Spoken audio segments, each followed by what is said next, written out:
Assalamualaikum warahmatullahi wabarakatuh. Halo teman-teman semuanya. Pada kesempatan kali ini, saya Indra Nurja Putri dengan NIM 1601422038 akan membahas mengenai analisa film Tareza Menpar untuk memenuhi tugas individu pada mata kuliah Psikologi Pendidikan dengan dosen pengampu Ibu Rosi Galih Kesuma SPD MPD dan Ibu Rahmawati Prihastuti SPSI MPSI. Berikut penjelasan analisisnya. Untuk analisa yang pertama yaitu terkait perkembangan kognitif.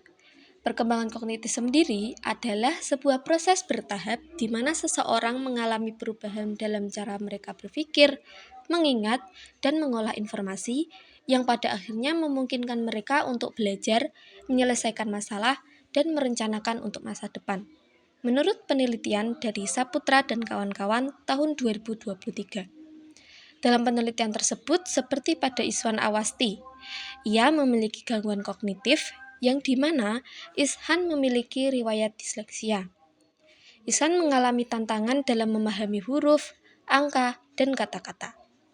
Tidak hanya itu saja, Ishan juga mengalami kesulitan dalam memecahkan suatu masalah yang membuatnya kurang percaya diri di sekolah karena sering dimarahi guru dan diajak teman-temannya, sehingga Ihsan selalu tidak tahan lama-lama berada di ruangan kelas.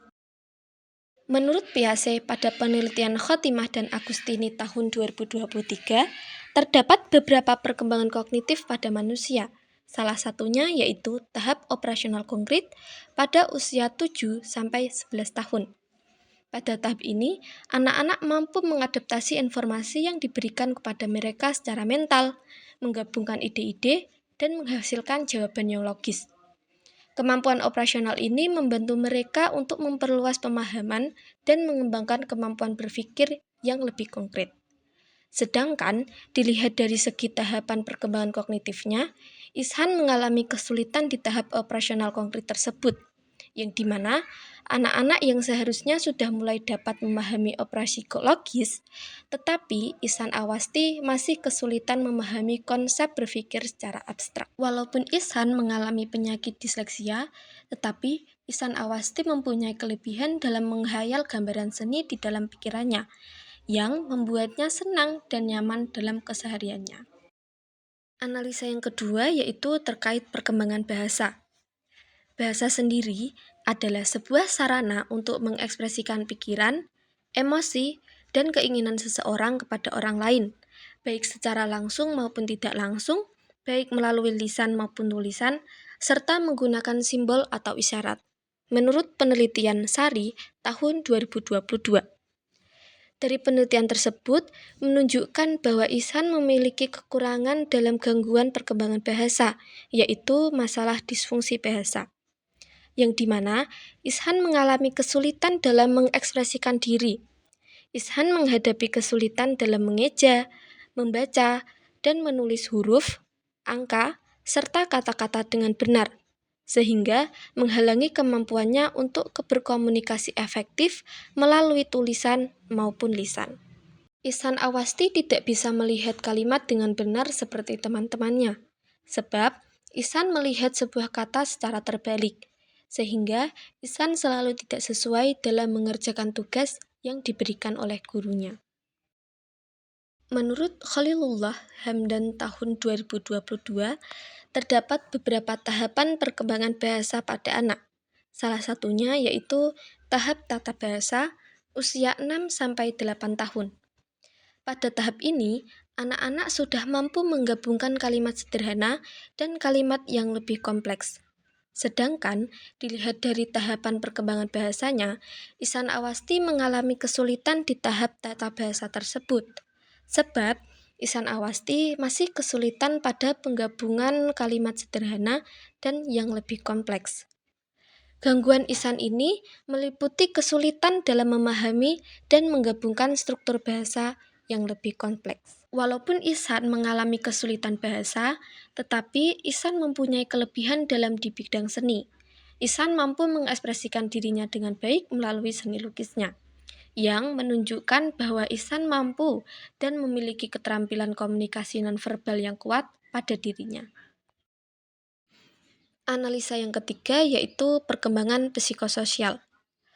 Perkembangan psikososial adalah sebuah proses mengalami perubahan dan stabilitas emosi, kepribadian, aktivitas sosial sehari-hari, serta kemampuan berinteraksi dengan orang lain. Hal ini mencakup bagaimana seseorang membangun dan menjaga hubungan dengan orang lain dalam lingkungan sekitarnya.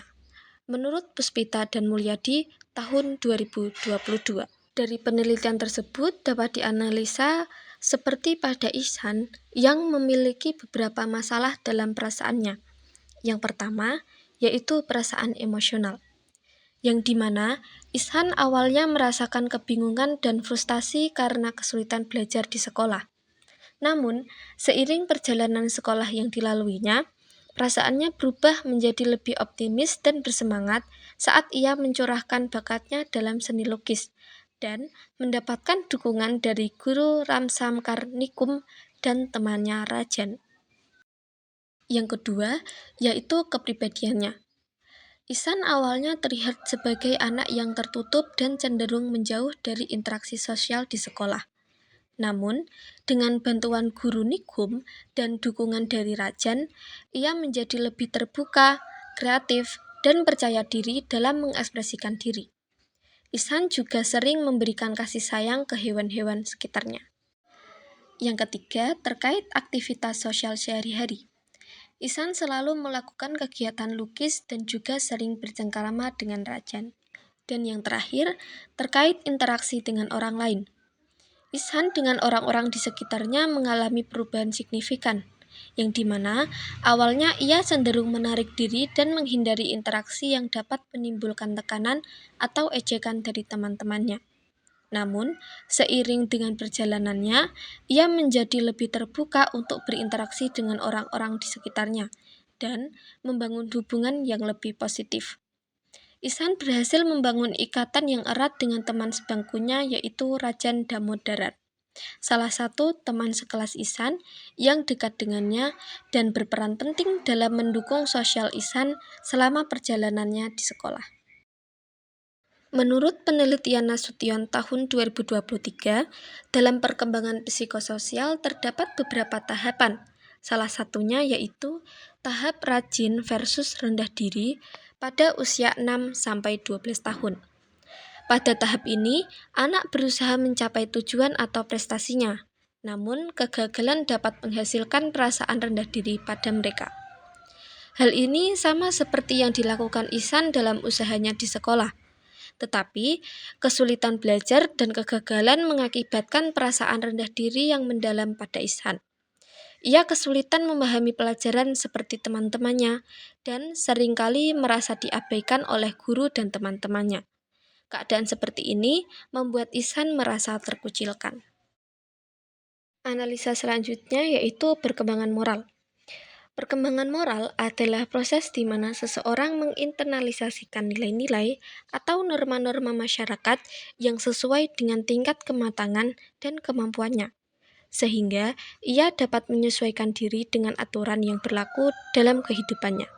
Menurut penelitian Habsi tahun 2023, dalam analisa perkembangan moral, Ihsan selalu melakukan hal yang tidak sesuai dengan peraturan. Ia melakukan apa yang diinginkan saja. Seperti saat ia disuruh ibunya untuk belajar, tetapi Ihsan malah tetap asik bermain. Saat di sekolah lama, ia tidak mengikuti proses pembelajaran, tetapi malah pergi jalan-jalan menaiki bus sendirian. Dan ia meminta kakaknya untuk membuat surat bohongan untuknya. Di sekolah yang baru pun, Ihsan masih mengulangi hal yang sama begitu juga. Ia tidak pernah memperhatikan gurunya saat proses pembelajaran berlangsung.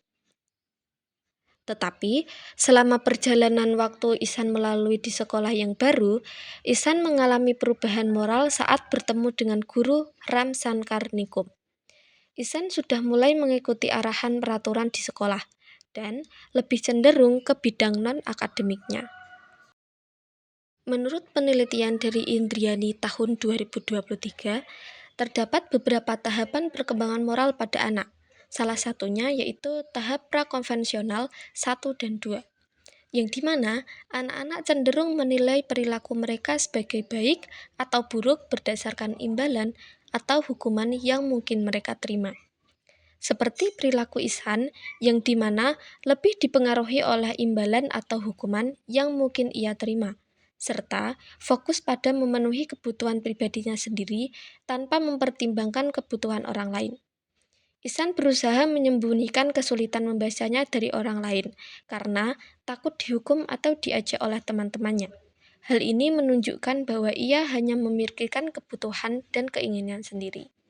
Demikian pula, ketika ia menunjukkan perilaku nakal atau malas di sekolah tanpa memperhatikan dampaknya bagi orang lain atau norma sosial di sekolahnya. Meskipun Ihsan pernah melakukan hal yang tidak baik dan melanggar norma, tetapi selama perjalanannya, Ihsan memiliki sifat moral yang tinggi dalam hal empati dan simpati. Seperti, Ihsan selalu membantu Rajan temannya yang mengalami sakit di bagian kaki. Ihsan selalu membantu Rajan saat berjalan, dan membantu mengangkat tongkat kruknya.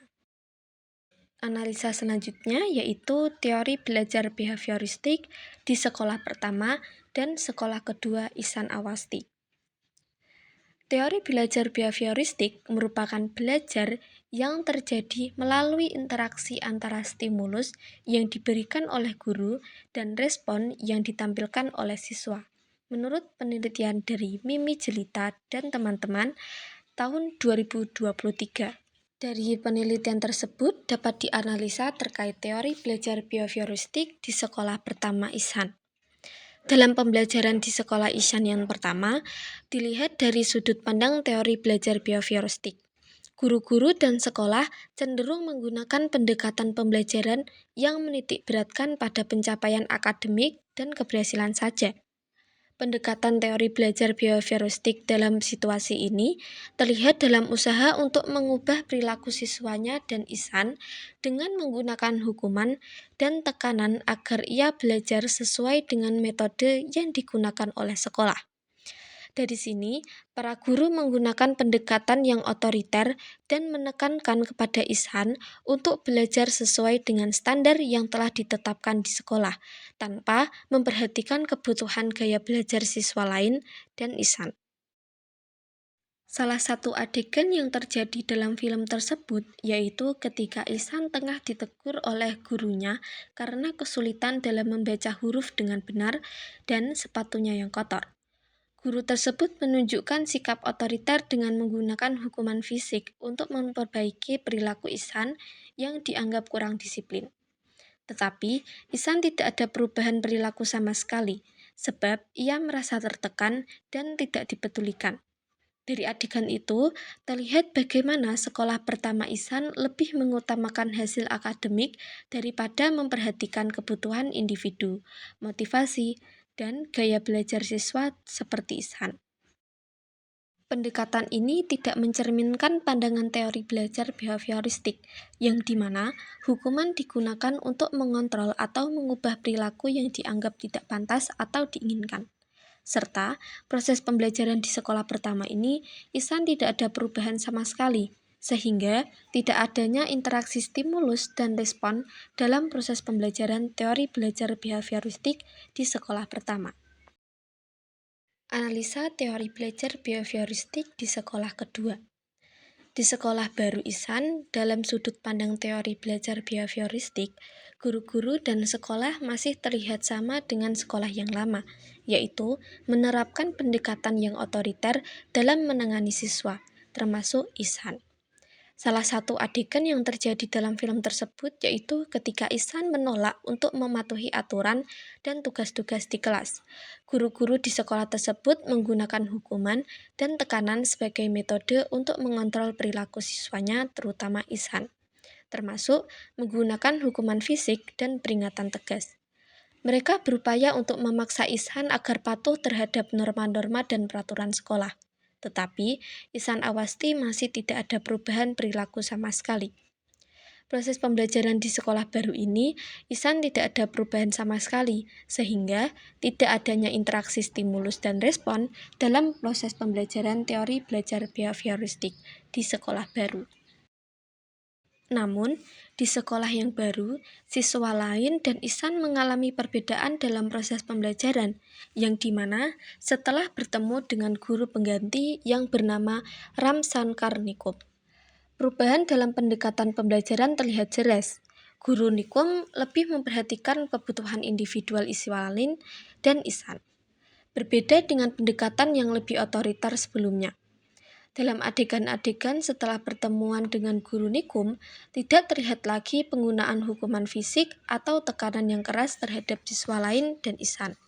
Sebaliknya, guru Nikum berusaha memahami kesulitan belajar yang dihadapi oleh Ihsan dan membantunya dengan cara yang lebih mendukung dan kreatif.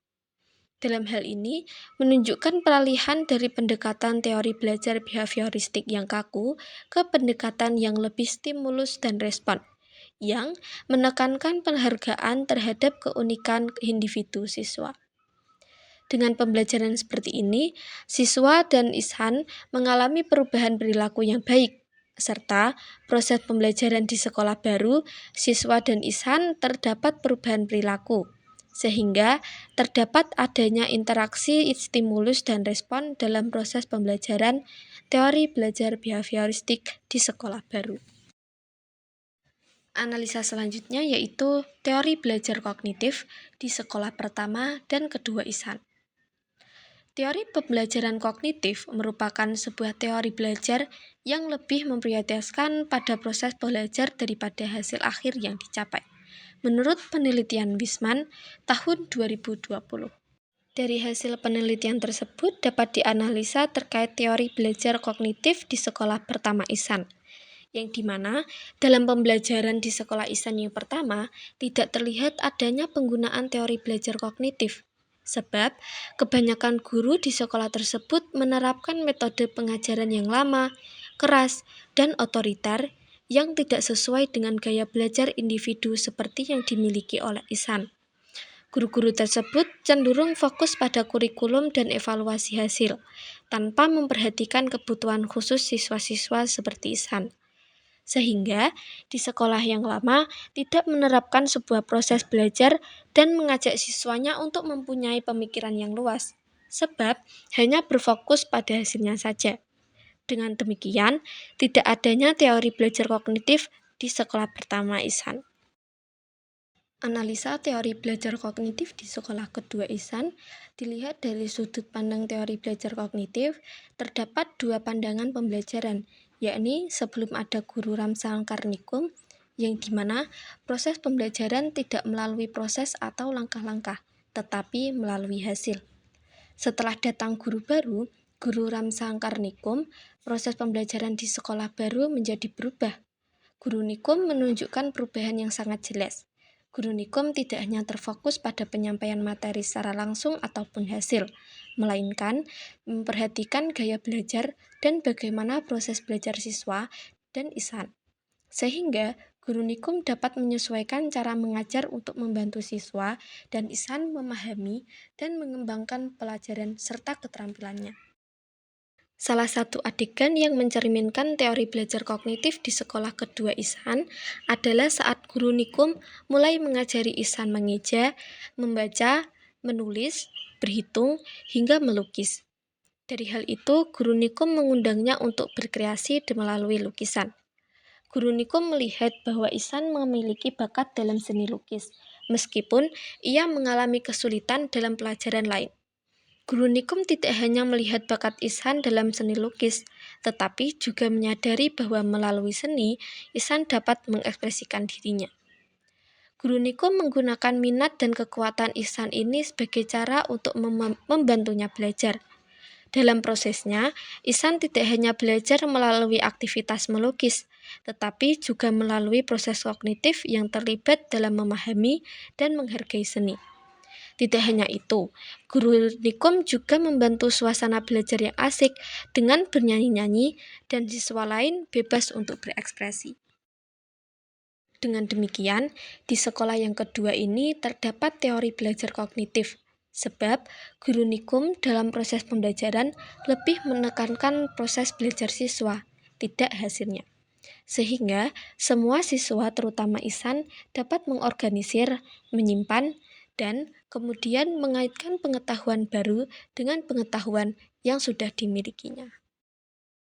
Analisa selanjutnya yaitu teori belajar konstruktivisme di sekolah pertama dan kedua Ihsan. Teori belajar konstruktivisme merupakan proses belajar menjadi lebih efektif ketika peserta didik dapat berinteraksi dengan lingkungan dan dapat memecahkan masalah dengan sendiri. Teori ini, peserta didik berpikir lebih luas dalam menerapkan teori yang sudah dipelajari ke dalam kehidupan sehari-hari. Menurut penelitian Fitriah tahun 2024. Dari hasil penelitian tersebut dapat dianalisa terkait teori belajar konstruktivisme di sekolah pertama Ihsan. Proses pembelajaran di sekolah pertama Ihsan Awasti tidak terlihat sesuai dengan teori belajar konstruktivisme yang diterapkan dalam proses pembelajaran.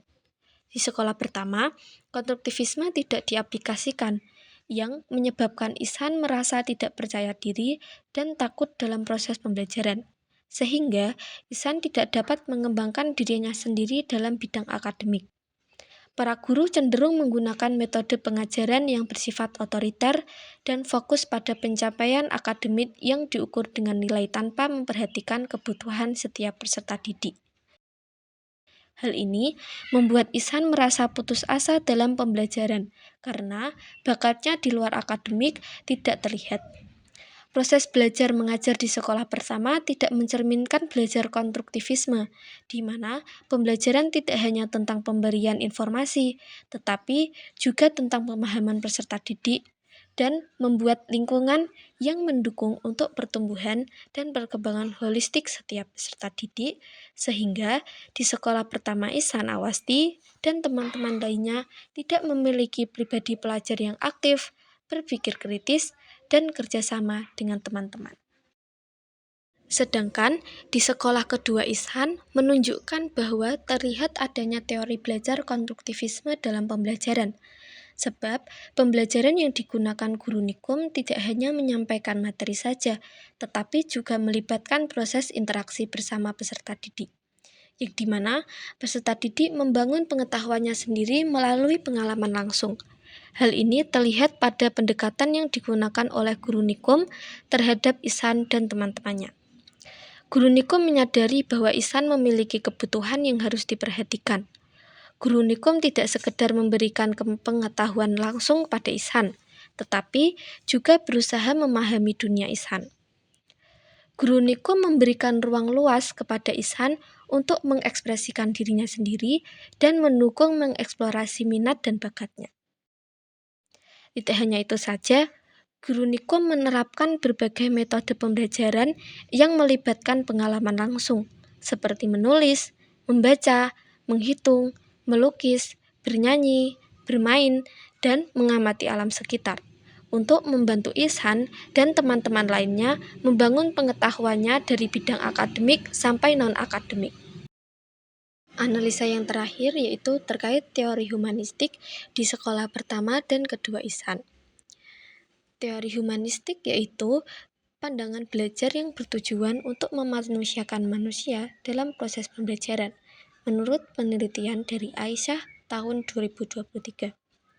Dalam konteks pembelajaran, hubungan interpersonal terjalin dengan cara menerima peserta didik sebagai individu yang memiliki keterampilan, sementara guru berperan sebagai fasilitator pendukung dalam proses belajar mengajar.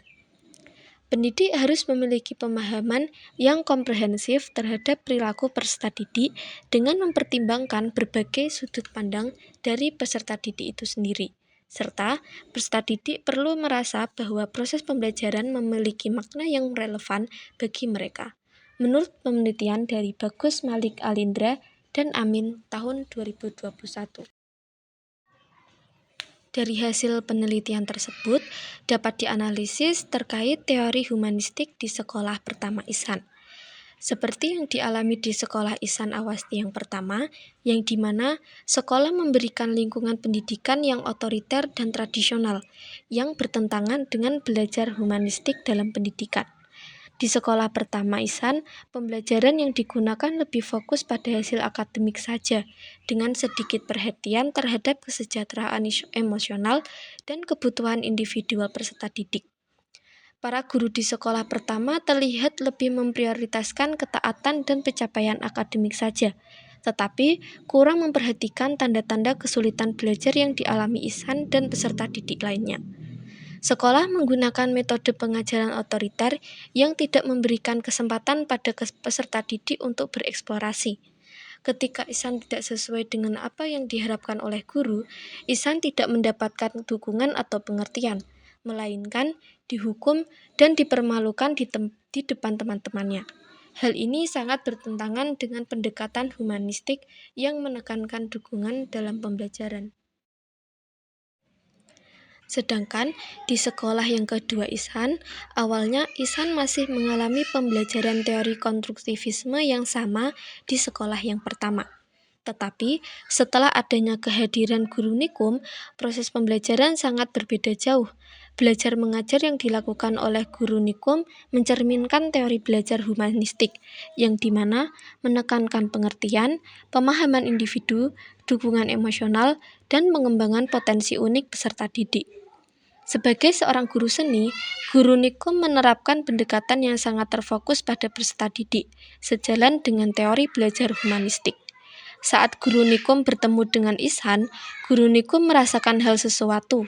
Ia seketika tidak hanya memperhatikan kesulitan akademik yang dihadapi Ihsan dan peserta didik lainnya, namun juga melakukan dukungan, perhatian, dan memahami latar belakang emosional dan psikologis para peserta didik.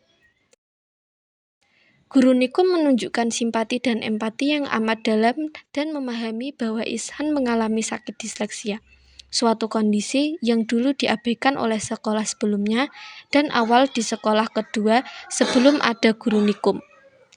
Guru Nikum juga mendukung Ihsan dan peserta didik lainnya untuk mengeksplorasi imajinasinya. Teori humanistik mengajarkan bahwa setiap individu memiliki potensi unik yang harus didukung dan dikembangkan. Guru Nikum mengakui bakat seni Ihsan dan memberikan kesempatan Ihsan untuk mengekspresikan dirinya melalui seni, yang sebelumnya tidak pernah didukung di sekolah pertama dan awal sekolah keduanya. Hal ini membantu meningkatkan rasa percaya diri Ihsan. Tidak hanya itu saja, guru Nikum juga membuat lingkungan belajar yang inklusif dan tidak pernah diberikan hukuman. Guru Nikum memberikan perhatian khusus kepada Ihsan dalam mengelola emosinya, dan membantu Ihsan mengembangkan bakatnya, serta membantu akademiknya Ihsan. Dan guru Nikum juga memberikan pembelajaran yang bermakna dalam mengembangkan keterampilan berpikir kritis dan kreatif pada Ihsan dan peserta didik lainnya. Sekian penjelasan dari saya.